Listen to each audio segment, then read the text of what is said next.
आज हम लोग देखेंगे चैप्टर थर्मोडायनेमिक्स। इसको हिंदी में कहा जाता है ऊष्मागतिकी।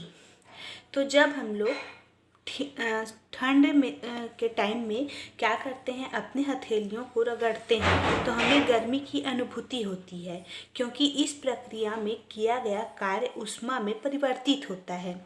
इसके जस्ट अपोजिट भाप इंजन में भाप की ऊष्मा का उपयोग पिस्टन को गति देने में होता है, जिनके परिणाम स्वरूप रेलगाड़ी के पहिए घूमते हैं। तो इस चैप्टर में हम लोग उन प्रक्रियाओं को पढ़ेंगे जिनमें कार्य ऊष्मा में परिवर्तित होता है या फिर ऊष्मा कार्य में परिवर्तित होता है। तो भौतिकी में ऊष्मा, ताप, कार्य आदि की अवधारणाओं को अधिक सावधानी पूर्वक परिभाषित करने की आवश्यकता पड़ती है।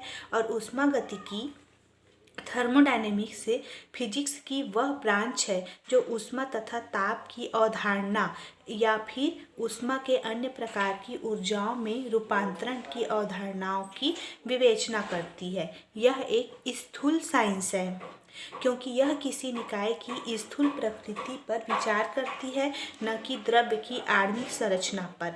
तो ऊष्मागतिकी में किसी गैस की अवस्था, दाब, आयतन, ताप, द्रव्यमान तथा संगठन जैसे स्थूल चरों द्वारा निर्धारित होती है, जिन्हें हम अपनी इंद्रियों से अनुभव करते हैं और माप सकते हैं। तो इसमें सबसे पहला टॉपिक हम लोग पढ़ेंगे ऊष्मी संतुलन एवं ताप।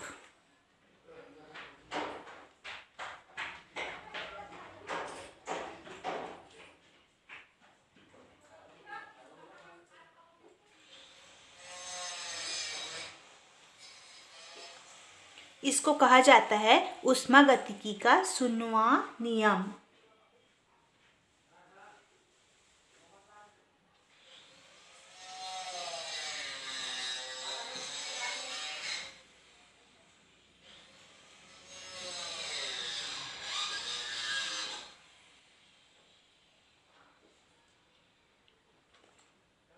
Zero law of thermodynamics.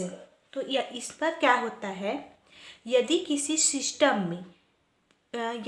System के प्रत्येक भाग का ताप एक समान एवं नियत हो तो उसे हम लोग ऊष्मी संतुलन में कहते हैं। इसे हम लोग कहते हैं तापी साम्य। तो इसके लिए हम लोग क्या करते हैं, एक निकाय बनाते हैं ए,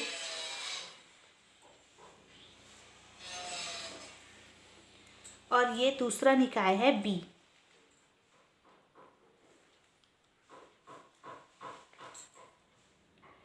तो मान लेते हैं ऊष्मी संतुलन की व्याख्या के लिए हम लोग यहाँ पर ए पर जो ऊष्मा की मात्रा है उसको मान लेते हैं Q1 है, और बी पर जो ऊष्मा की मात्रा है उसको मान लेते हैं Q2 है। और मान लेते हैं ए का जो ताप है वो θ1 है और जो बी का ताप है वो θ2 है।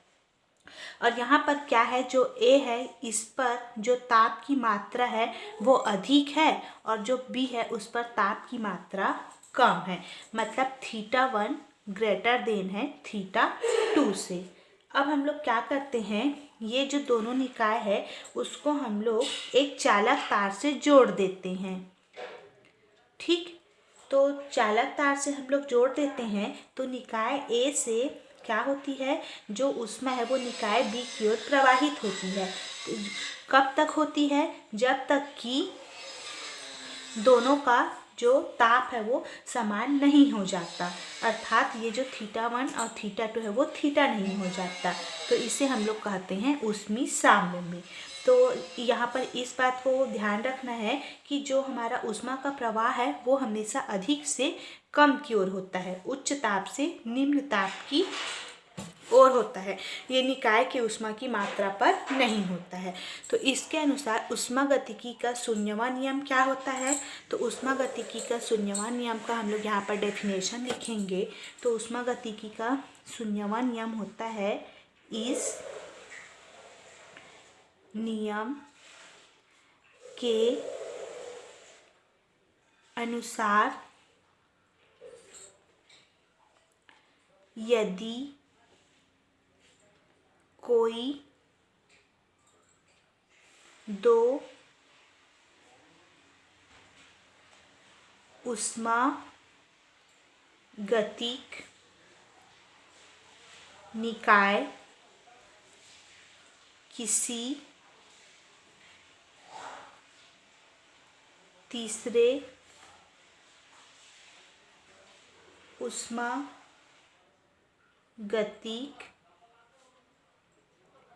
निकाय से ऊष्मीय संतुलन में हो तो दोनों निकाय आपस में ऊष्मीय संतुलन में होंगे। तो ये है हमारा ऊष्मागतिकी का 0वां नियम, जीरो लॉ ऑफ थर्मोडायनेमिक्स। क्या होता है इस नियम के अनुसार? यदि दो ऊष्मागतिक निकाय क्या हो, किसी तीसरे निकाय से ऊष्मीय संतुलन में हो तो दोनों निकाय आपस में क्या होंगे? ऊष्मीय संतुलन में होंगे। तो इसके लिए हम लोग मान लेते हैं यहाँ पर ए और बी, दो ऊष्मागतिक निकाय ए और बी एक तीसरे ऊष्मागतिक निकाय सी के साथ अलग अलग ऊष्मीय संतुलन में है। ठीक, मतलब ए का जो ऊष्मा है वो बी में जा रहा है और जो सी का ऊष्मा है वो ए में आ रहा है और सी का ऊष्मा बी में भी जा रहा है। तो निकाय ए और बी आपस में ऊष्मीय संतुलन में होंगे। यही ऊष्मागतिकी का 0वां नियम है और यह नियम ताप के अवधारणा की पुष्टि करती है। मतलब यहाँ पर यह बता रहा है ए और बी, ए पर अधिक ताप है, बी पर कम ताप है। अब यहाँ पर क्या होता है, इन दोनों को हम लोग क्या किए हैं, एक चालक तार से जोड़ दिए हैं। तो उच्च मतलब ऊष्मा क्या हो रही है, उच्च से निम्न की ओर प्रवाहित हो रही है जब तक कि दोनों का ऊष्मा समान ना हो जाए। उसी प्रकार से सी पर भी क्या है, एक अलग सी ऊष्मा है और इसको भी हम लोग चालक तार से जोड़ दिए हैं दोनों सिस्टम में। तो ये तीनों की ऊष्मा क्या हो रही है, एक दूसरे पर प्रवाहित हो रही है जब तक कि क्या हो जाए, ये संतुलन साम्य में ना हो जाए। इसी को कहा जाता है ऊष्मागतिकी का 0वां नियम। अब ऊष्मागतिकी से संबंधित हम लोग कुछ निम्न डेफिनेशन देखेंगे। जैसे हम लोग पहला डेफिनेशन देखेंगे, ऊष्मा का यांत्रिक तुल्यांक। ऊष्मा का यांत्रिक तुल्यांक। तो ऊष्मा का यांत्रिक तुल्यांक हम लोग किसे कहेंगे?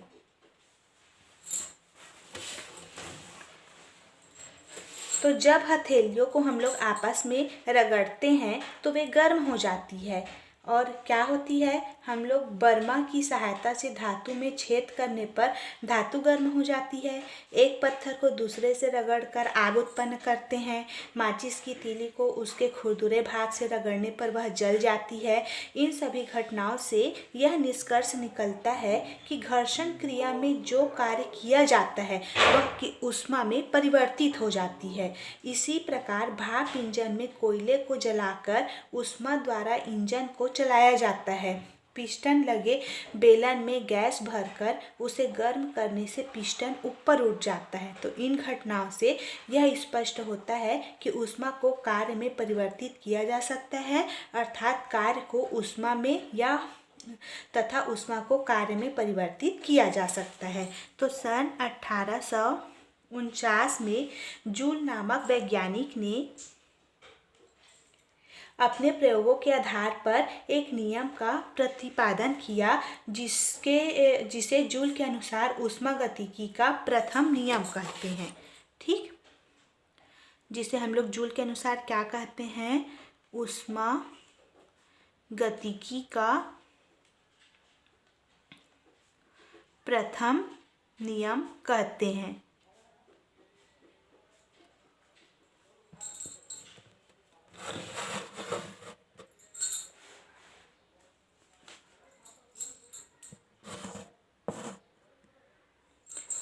ऊष्मागतिकी का प्रथम नियम। तो इस नियम के अनुसार क्या होता है उसको देखेंगे।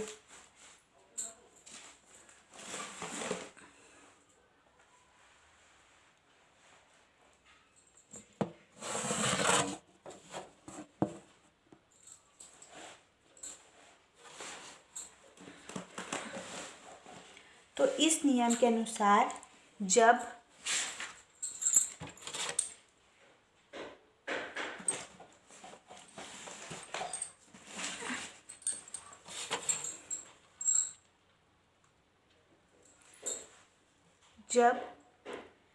कभी ऊष्मा को कार्य या कार्य को ऊष्मा में परिवर्तित किया जाता है तो कार्य का परिमाण उत्पन्न ऊष्मा के अनुक्रमानुपाती होता है। ऊष्मागतिकी का प्रथम नियम क्या होता है? जब कभी ऊष्मा को कार्य में या फिर कार्य को ऊष्मा में परिवर्तित किया जाता है तो कार्य का परिमाण उत्पन्न ऊष्मा के अनुक्रमानुपाती होता है। तो मान लेते हैं यदि W कार्य करने से उसमें उत्पन्न ऊष्मा H हो तो क्या होगा? जो कार्य है वो ऊष्मा के अनुक्रमानुपाती होगा, तो W अनुक्रमानुपाती H। अब हम लोग अनुक्रमानुपाती का निशान हटाते हैं तो कांस्टेंट यहाँ पर J लगाते हैं, तो W इक्वल टू JH, ये हो जाएगा इक्वेशन नंबर 1। तो J क्या है? एक कांस्टेंट है जिसको हम लोग जूल नियतांक कहते हैं। J को हम लोग क्या कहते हैं? जूल नियतांक, या फिर इसी को कहा जाता है यांत्रिक तुल्यांक। यांत्रिक तुल्यांक। तो अगर हम लोग क्या करें, यदि हम लोग H इक्वल टू 1 माने तो हमको W इक्वल टू क्या प्राप्त होगा? इक्वेशन नंबर 1 से J। तो यहाँ पर से हम लोग यांत्रिक तुल्यांक का डेफिनेशन क्या दे सकते हैं कि ऊष्मा का यांत्रिक तुल्यांक कार्य के उस परिमाण के बराबर होता है जो एकांक ऊष्मा उत्पन्न करने के लिए आवश्यक है। ठीक, तो यहाँ पर से हम लोग यांत्रिक तुल्यांक का डेफिनेशन दे सकते हैं। अब इक्वेशन नंबर 1 से W इक्वल टू JH है, तो यहाँ पर हम लोग J इक्वल टू क्या निकाल सकते हैं? W upon H। ठीक, तो यहाँ पर से अगर हम लोग, हमारा J क्या है? यांत्रिक तुल्यांक है। J हमारा क्या है? यांत्रिक तुल्यांक। तो यांत्रिक तुल्यांक का मात्रक निकालना चाहें तो W का हमारा कार्य का मात्रक क्या होता है? जूल। और ऊष्मा का मात्रक क्या होता है हमारा? कैलोरी। तो यांत्रिक तुल्यांक का हमारा क्या बोलते हैं? मात्रक क्या होगा? जूल प्रति कैलोरी। ठीक, तो ये क्या था? यांत्रिक तुल्यांक।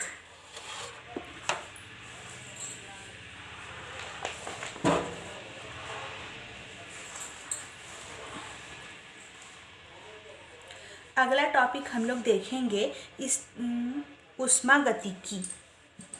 ऊष्मागतिकी का डेफिनेशन।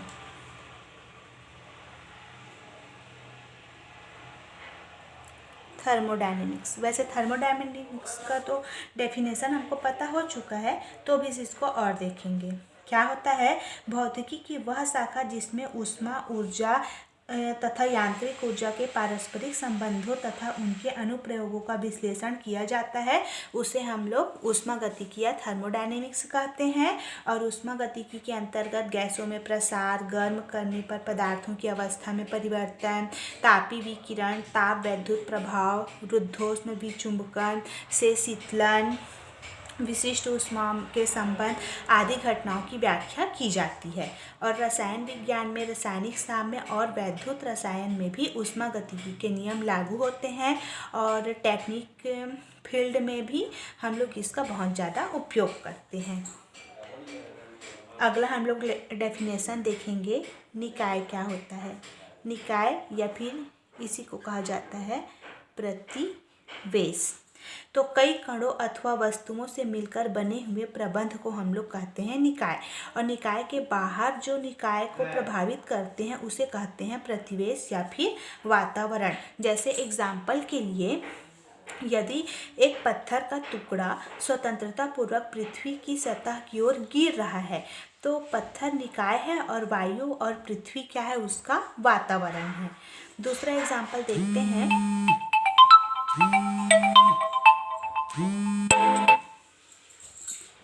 दूसरा एग्जाम्पल हम लोग देखते हैं, यदि किसी पिस्टन युक्त बेलन में गैस भरी हो तब यह एक निकाय होगा तथा उसके बाहर का भाग क्या होगा, वातावरण होगा।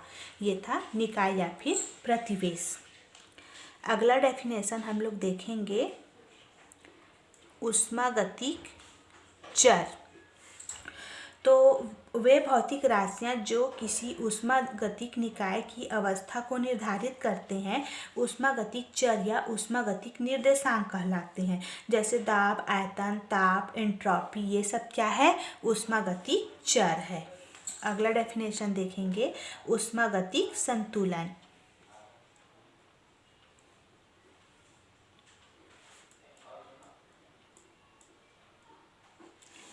तो यदि कोई निकाय यांत्रिक, तापीय तथा रासायनिक संतुलन में होता है तो वह निकाय ऊष्मागतिक संतुलन में कहा जाता है।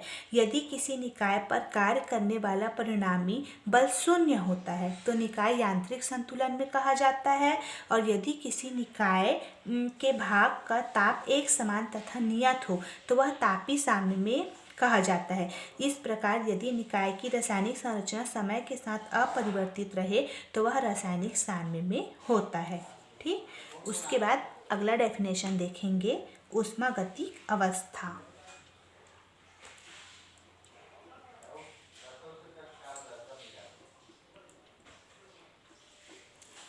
तो यदि किसी ऊष्मागतिक निकाय के चर ज्ञात हो तो यह कहा जाता है कि ऊष्मागतिक चरों का एक सेट या ऊष्मागतिक अवस्था को प्रदर्शित करता है।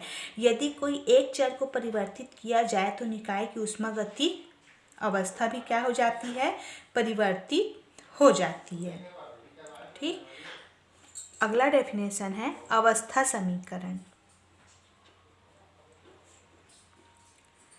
अवस्था समीकरण। तो किसी ऊष्मागतिक निकाय के चर P, V, T एक दूसरे से स्वतंत्र नहीं होते बल्कि एक दूसरे पर निर्भर करते हैं। तो यदि किसी निकाय के P, V और T संबंध बताने वाले समीकरण को हम लोग निकाय का अवस्था समीकरण कहते हैं। ठीक, तो किसी गैसीय निकाय का अवस्था समीकरण निम्न द्वारा होता है, PV = nRT, जहाँ पर P प्रेशर दाब है, V वॉल्यूम आयतन है और T टेम्परेचर ताप है। और PV = nRT, जहाँ पर n क्या है, नंबर ऑफ मोल है। और इस समीकरण को हम लोग आदर्श गैस की अवस्था समीकरण कहते हैं। ठीक, अगला डेफिनेशन हम लोग देखेंगे, आंतरिक ऊर्जा।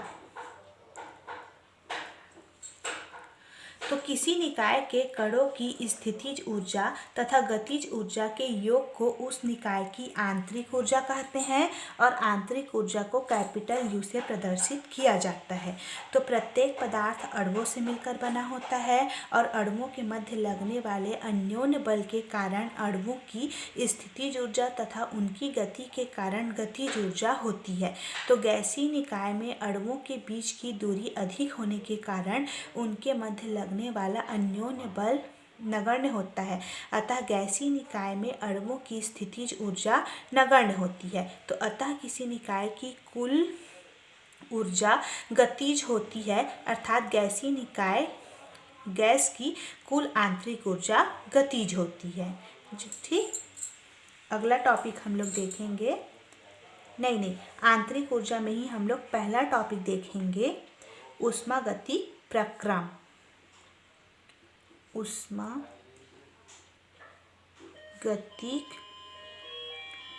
प्रक्रम। तो किसी ऊष्मागतिक निकाय के दाब P और आयतन V और ताप T में से किन्हीं दो स्वतंत्र चरों को परिवर्तित कर निकाय को एक अवस्था से दूसरे अवस्था में ले जाने की क्रिया को कहा जाता है प्रक्रम। और ऊष्मागतिकी प्रक्रम अनेक प्रकार के होते हैं, जैसे इसमें से पहला है समतापी प्रक्रम,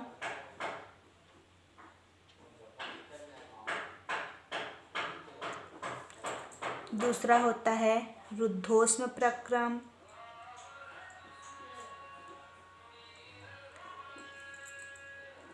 तीसरा होता है चक्री प्रक्रम,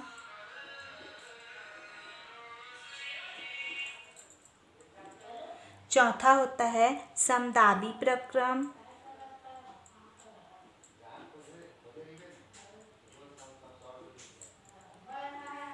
पांचवा होता है समायतनिक प्रक्रम,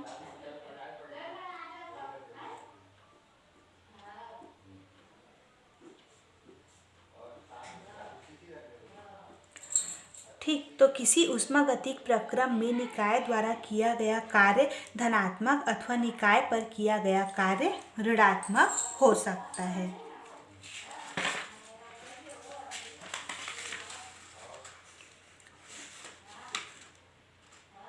ठीक, तो ये था हमारा, क्या था, ऊष्मागतिक प्रक्रम, जो क्या होता है, अनेक प्रकार के होते हैं, जैसे समतापी प्रक्रम, रुद्धोष्म प्रक्रम, चक्री प्रक्रम, समदाबी प्रक्रम, समायतनिक प्रक्रम। तो नेक्स्ट क्लास में हम लोग ये सभी प्रक्रमों का डिटेल में स्टडी करेंगे। ठीक, इससे पहले यहाँ पर हम लोग एक न्यूमेरिकल क्वेश्चन देखते हैं। तो क्वेश्चन है,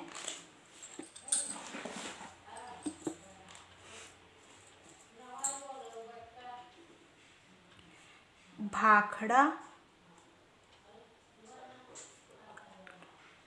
बांध में पानी 210 मीटर की ऊंचाई से गिरता है, यह मानते हुए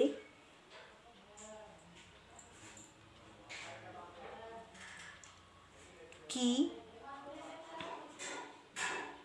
संपूर्ण ऊर्जा ऊष्मा में परिवर्तित हो जाती है।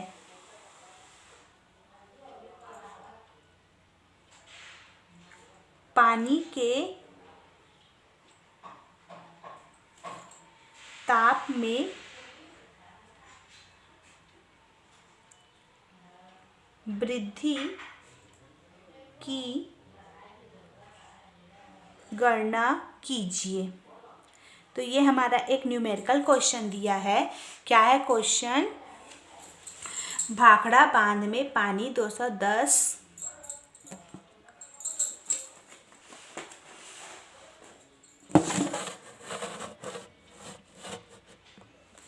क्या है क्वेश्चन?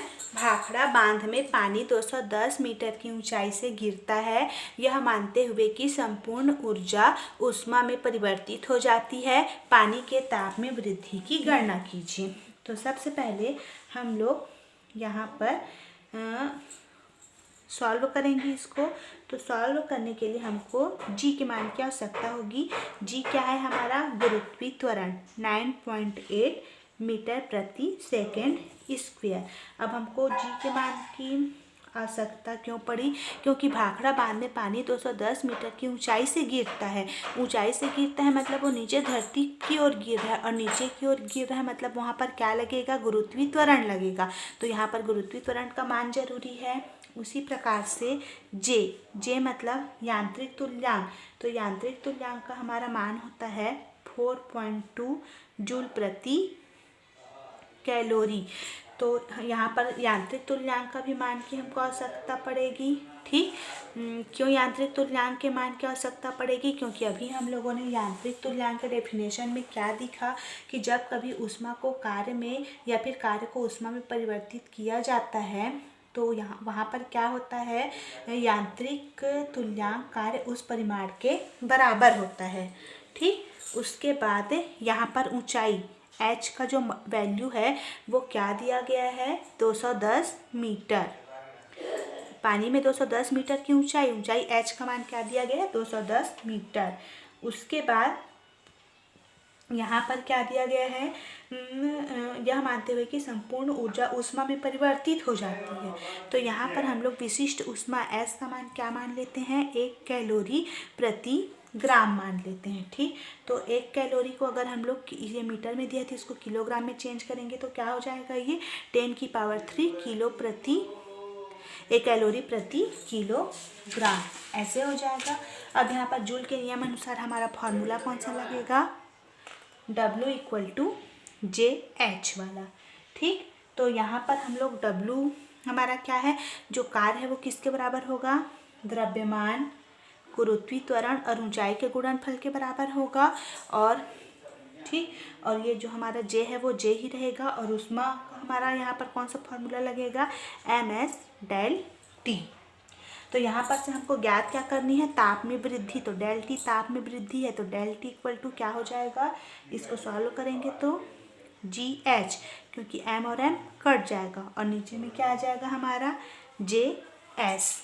ठीक, अब यहाँ पर ∆T = G का मान रख देंगे 9.8, H का मान रख देंगे 4.2, J का मान H का मान क्या है? 210,